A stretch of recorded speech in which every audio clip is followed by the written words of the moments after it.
এই উপার্জন হালাল কি হারাম? হালাল। এই হালাল উপার্জন করার পরে সে যদি বিড়ি খায় আমার নামাজও পড়ে, বা কাজ হবে? হালাল উপার্জন কিন্তু হালাল টাকা দিয়ে হারাম জিনিস খাচ্ছে, বা ইবাদত কবুল হবে? হবে না। তাই মনে রাখবেন এই বিষয়গুলো একাধিক আলোচনা হয়েছে, আসলে পয়েন্টগুলো ধরে দিচ্ছে আপনাকে। ইবাদত কবুলের 6টা শর্ত। 1, যে কোনো ইবাদত করার পূর্বে বিশুদ্ধ ঈমান লাগবে। কি লাগবে? বিশুদ্ধ ঈমান। 2, নিয়াত খাস আল্লাহর জন্য, ভয় ভীতি সহকারে হতে হবে। 3, যখন ইবাদত করার পূর্বে হালাল জিনিস খেতে হবে, হালাল উপার্জন করতে হবে। 4, যে কোনো ইবাদত করার পূর্বে এটা সুন্নাতি তরিকায় হতে হবে। 5, ইবাদত প্রত্যেকটা বিদআত মুক্ত অবস্থা হতে হবে।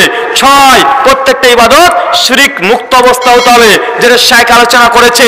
এই ইন টোটাল 6টা শর্ত সাপেক্ষে যদি ইবাদত করেন তবে আল্লাহ আপনার ইবাদত কবুল করবেন, অন্যথা আপনার কোনো ইবাদত।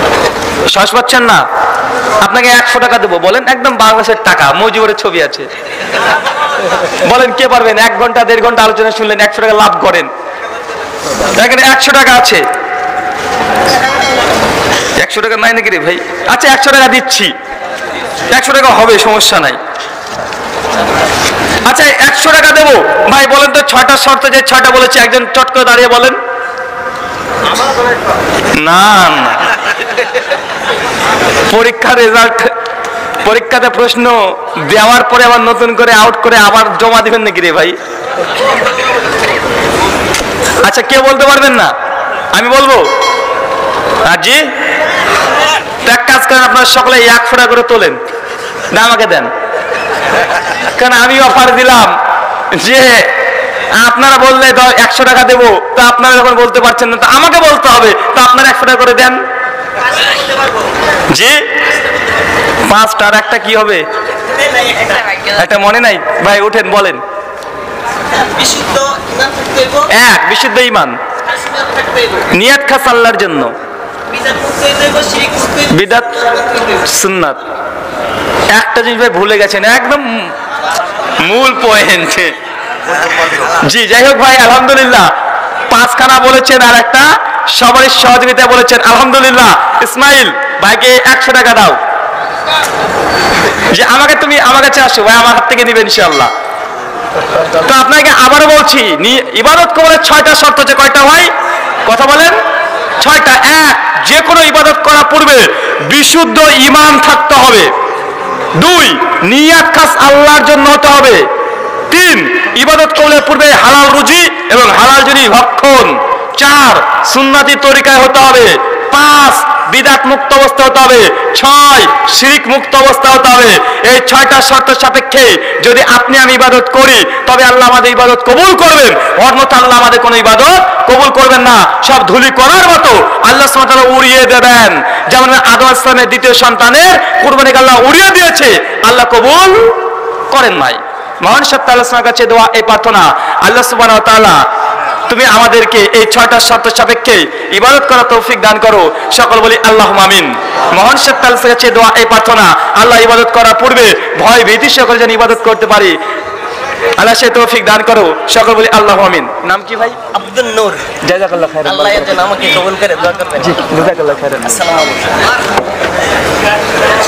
ভাই 100 টাকাটা বড় কথা নাই ভাই, উনি বলতে পেরেছেন বড় মজলিসে, এটাই বড় কথা। আপনারা যদি বলতে পারতেন আপনারা 100 টাকা পেতেন, কিন্তু আপনারা সুযোগটা নেন নাই, আপনারা দুর্ভাগা। তো যাই হোক, এখন আমার শেখ প্রশ্ন উত্তর হবে না। শেখ আপনি পড়েন, আপনি পড়েন।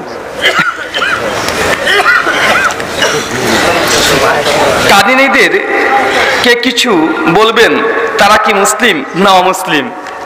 1964 সালে গোটা মুসলিম উম্মার একমত, যেটাকে বলা ইজমা আছে, যে কাদিয়ানীরা গোমরাহ নয়, কাদিয়ানীরা কাফের। কি বললাম? কাদিয়ানীরা কাফের, এর মধ্যে কোনো সন্দেহ নাই। প্রথম কারণ তারা খাতমে নবুয়তকে অস্বীকার করে। তাদের দাবি যে বিশ্ব নবী সর্বশেষ নবী নয়, এবং তারপরে গোলাম মির্জা আহমেদ কাদিয়ানী এ নাকি নবী। নাউজুবিল্লাহ মিন যালিক। 2 নম্বর তাদের আকীদা যে ইমাম মাহদী আসবে না। স্বয়ং ইমাম মাহদী কে জানেন? ওই মির্জা কাদিয়ানী, উনি নাকি ইমাম মাহদী, উনি নবী আবার মাহদী। 3 নম্বর আকীদা কাদিয়ানীদের, তারা মনে করে নবী ঈসা আলাইহিস সালাম তিনি মৃত্যুবরণ করেছেন। নাউজুবিল্লাহ মিন জালিক। কেমন বিশ্বাস করে জানেন? কাদিয়ানীদের বিশ্বাস তাদের রুহানি খাজাইন দ্বিতীয় খণ্ড 198 নম্বর পৃষ্ঠাতে কাদিয়ানীরা লিখে রেখেছে যে ঈসা আলাইহিস সালাম, আর এর জন্য কাদিয়ানীদের তাফসীর পড়বেন। কোরআনের তাফসীর আছে যেটা বাংলাতে অনুবাদ হয়ে গেছে, কাদিয়ানীরা ছাপিয়েছে আহমেদিয়া বুক হাউস থেকে সূরা নিসা সূরা 4 আয়াত নাম্বার 158। একটা তথ্য দিই, আমরা যে কোরআনটা পড়ি আসলে ওমা কাতালুহু ওমা সালাবুহু, তাকে ক্রুশবিদ্ধ করে নাই, হত্যা করে নাই। এটা ওসমানী যে নুসখা, আপনার কাছে আমার কাছে যে কোরআনটা আছে এটা কত নম্বর আয়াত? 157 নম্বর আয়াত। কিন্তু কাঁদে